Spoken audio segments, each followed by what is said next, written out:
स्तनाचा कर्करोग हा महिलांमध्ये आढळणारा एक गंभीर आणि प्रचलित आजार आहे, पण वेळेत निदान झाल्यास यावर यशस्वी उपचार शक्य आहे.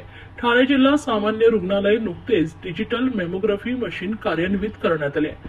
त्यामुळे आता स्तनाच्या कर्करोगासाठी आवश्यक असलेली तपासणी करण्यासाठी मुंबईतील खासगी रुग्णालयांमध्ये धावपळ करण्याची गरज भासणार नाही.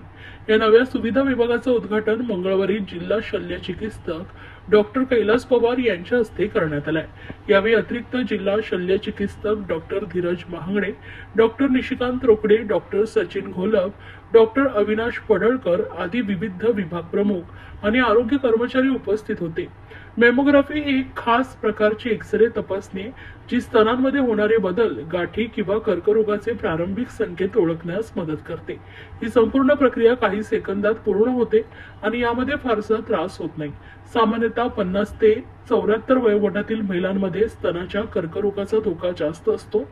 या वयोगटातील महिलांनी दर 2 वर्षांनी मेमोग्राफी करून घ्यावी, असे आरोग्य तज्ज्ञ सुचवतात. 40 ते 49 वयोगटातील महिलांनी त्यांच्या डॉक्टरांचा सल्ला घेऊन तपासणीचे अंतर व गरज ठेवावी. तर या मेमोग्राफी यंत्रामुळे आता ठाणे आणि परिसरातील महिलांना योग्य वेळेत व कमी खर्चात स्तन कर्करोगाची तपासणी मिळणार आहे. पूर्वी अशा तपासणीसाठी महिलांना खासगी अथवा मुंबईतील रुग्णालयात जावे लागे, जे वेळखाऊ आणि खर्चिक होते.